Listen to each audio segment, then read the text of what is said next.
Welcome back, Super Brain. So how are you enjoying your quest? I'm not only your coach, I want to be your cheerleader here because I want to congratulate you on making it this far. So where are we now? We're talking about the ultimate tip, turning everything into a picture, because we are visual creatures. We talk about, if I asked you, tell me about your car, what do you see? You see the car, right? You see four wheels, you see the color, you see the make and model of the car, you see everything about the car. You don't see the actual color written in words, right? You don't see four doors written in words because we think in pictures. We talked about the ultimate tip, which is turning things into pictures. And we talked about how you glue those things together using the vowels, action, tell me, exaggeration, what else is there? Imagination. Good, good, illogical. You want to make it outstanding and unusual and all those good things. So in this lesson, I'm going to bring that together, create a new technique that you've been using almost since day one in this program. It's called word substitution. Word substitution, and we've been using it throughout this entire program, and I'll show you examples of where we've been using it so you're really at a good level with this.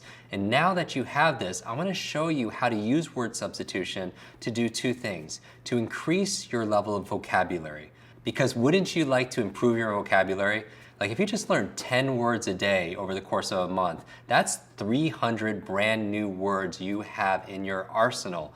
And your vocabulary is a reflection on how you think for things. And so expanding your vocabulary could expand your mind, could expand your opportunities as well. And so that's what I work with students on their SATs and their standardized tests, teaching them how to learn 5 or 10 new words a day in literally minutes. And have you noticed that we're able to do that quickly, right? When you go back to the sun list, you think about the fire hydrant, think about hydrogen, all the things that we've learned to this date, all the incredible, the names and faces, all this information, it happens quicker. And the reason why it happens quicker is because we're not doing the rote memory. Most people, when they need to learn something, whether it's numbers, or it's dates, or it's facts, or it's speeches, or anything, names, they just repeat, repeat, repeat.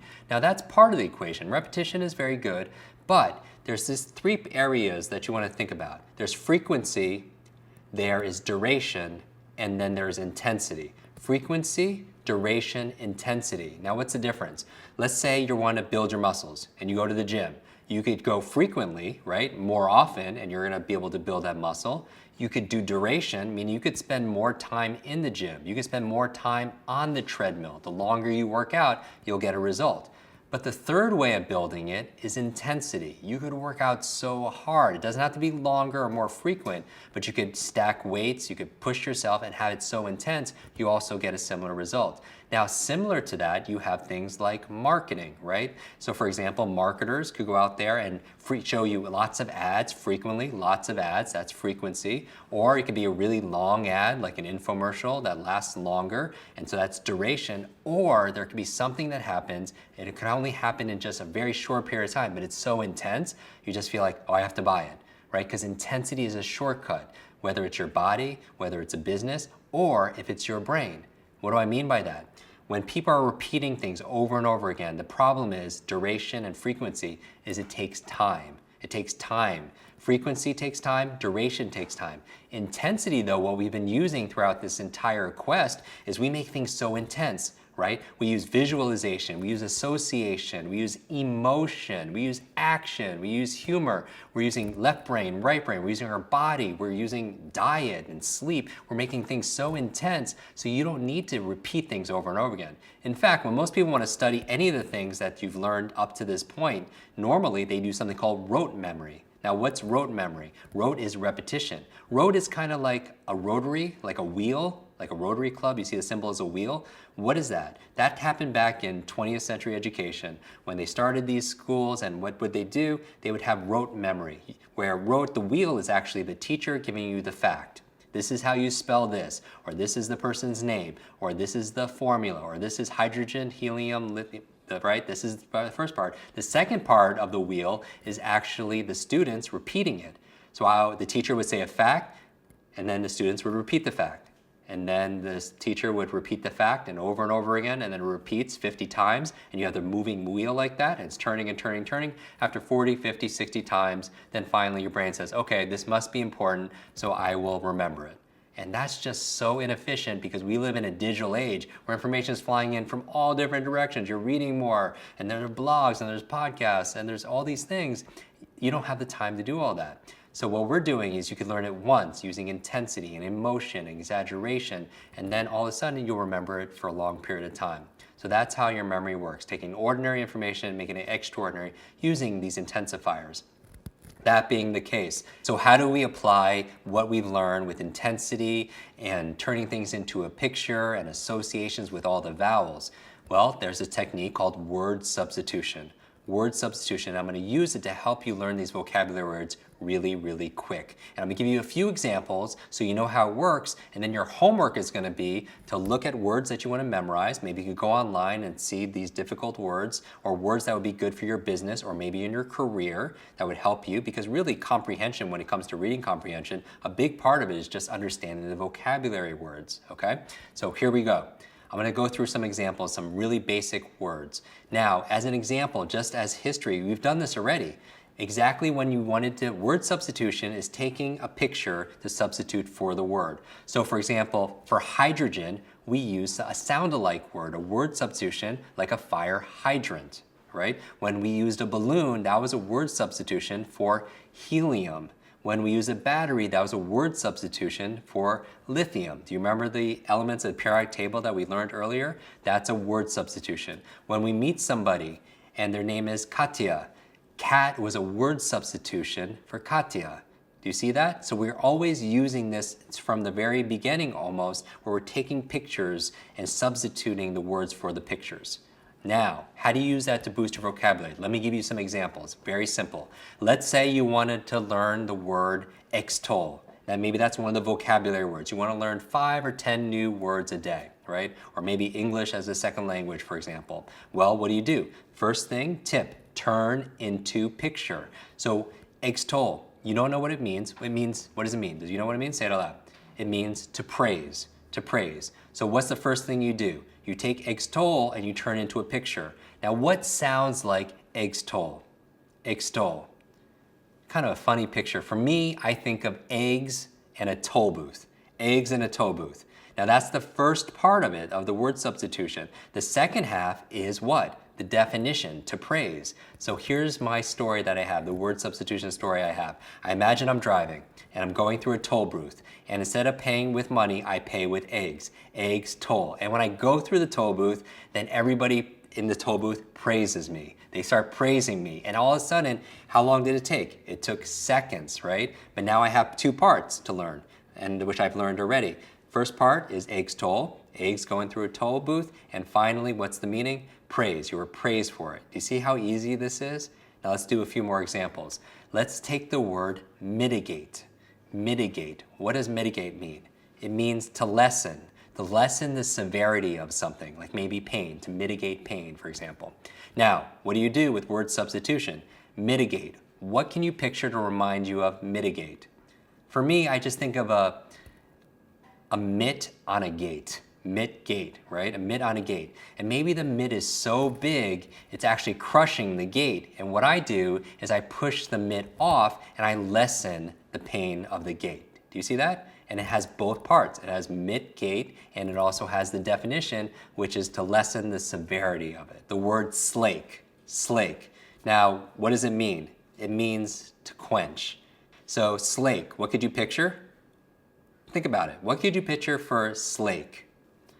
For me, I just picture a lake in the shape of an S. S, lake, slake, right?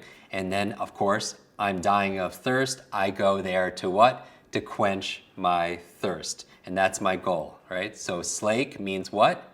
It means to quench. Now, by the way, go back. Extol, what does extol mean? Eggs going through a toll, what are you doing? Praise, very good.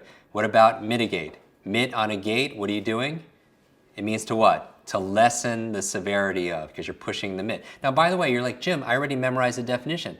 Yes, because this helps you to encode the definition faster. Because here's the thing, these methods are a means to an end. A means to an end, meaning once you get the end, which is the knowledge, the means, the visualization, the word substitution, the chain linking, the basic association, the peg method, that disappears, or even the easy as pie. Once you know someone's name, then the pictures disappear. They're all means to an end to do this, to do one thing, to encode, store, and help you retrieve this information. There's just 3 parts to your memory. First, you encode it, then you store it, and then you retrieve it. And if you really want to remember it well, you have to encode it well, and that's where the intensity comes in. That's why we're turning things into a picture. That's why we're using action, exaggeration, emotion. We're making it illogical. All those things you told me in the beginning helped it to make it more memorable. So that's the word substitution technique applied towards building your vocabulary. And so you can think of like 10 words a day, and notice how quickly that we did this together, literally in minutes. So 10 words a day, 10 minutes a day over the course of a month, again, is 300 words. Over the course of a year, we're talking about 3,600 words. I mean, that's a wonderful way to build your vocabulary. It opens up all kinds of options for you. Now, I'm gonna give you a real bonus quick tip right now, and I want to work on your spelling. And it's just going to take 2 minutes. I'm going to give you a brain hack to be a better speller. Now, if you have trouble spelling, I bet you go through and you try to sound it out and you're not a really good speller. But if you are a good speller, I bet you have a strategy where you look at the word and it just feels right or it feels wrong. Do you know what I mean? If you look at a word and it's spelled wrong, it feels wrong to you. So I'm going to give you a quick brain hack on how to be a better speller, because I get to work with a lot of spelling bee champions. So what we do is this. One technique, very simple technique, as we're talking about words and vocabulary, is you want to make sure you spell all these words correctly. Now, what I would recommend to do is, especially for the English language, most words aren't spelled phonetically, and that's the big challenge.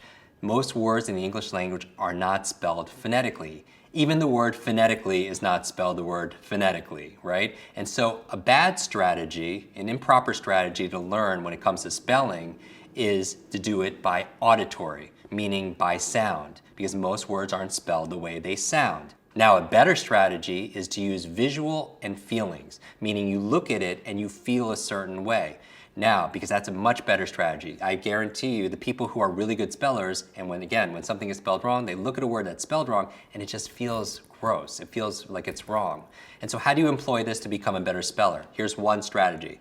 I'm going to ask you to use flashcards, and this is a great way. So in the next lesson, I'm going to talk about word substitution applied towards foreign languages, because it's a lot like English words, because for some people, the English words are like a foreign language because they're so new to somebody, right? And one of the ways to really learn foreign language and English vocabulary are using flashcards. So imagine this. You're writing down a word, like maybe it's one of these words, supercilious, extol, mitigate, and you don't know how to spell it. Look it up and write it on an index card, like a flash card. And what I'm going to ask you to do is just try an experiment with me. Write down the word here, and I want you to move this card up and to the left. Up and to the left, and I want you to look at it and close your eyes and see if you still see it. Do you know what I mean? Because the great spellers, they don't just see something and say it to themselves. What they're doing is they're seeing it like maybe a photograph or a piece of art. Like you don't look at a piece of art and look at it left to right or right to left or up and down to up, right? You just take the whole thing in. And that's what good spellers do also as well. So a good speller is able to go put it up here and be able to spell it forwards and backwards. It'd be the equivalent of me having the alphabet here and going Z, Y, X, W, V, U, T, S, R, Q, P, and backwards, because I don't see it forwards or backwards. I see the whole thing. It's like an image here, and the great spellers actually do this also as well. So here's what you do.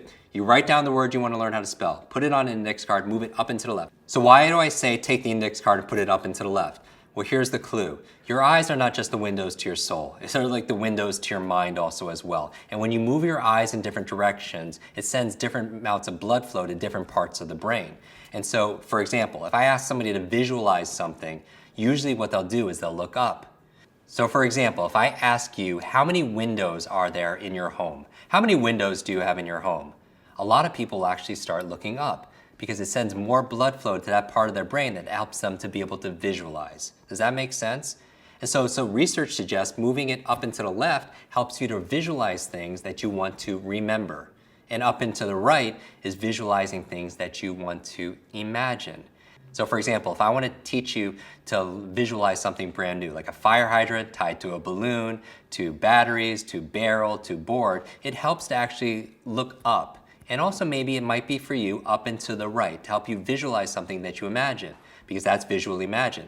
You can only visualize two things, either something you're imagining or visualizing something you're remembering. So imagine looking up and to the left, visualizing maybe how many windows are in my home. Look up and to the left. And something that you've seen before, remembering. And so you take the word, you put it on a piece of paper, and you move it up and to the left. And you know if you could spell it, just look at it, extol. See the letters, left to right to left. And just look at it like this, hold it right up and to the left.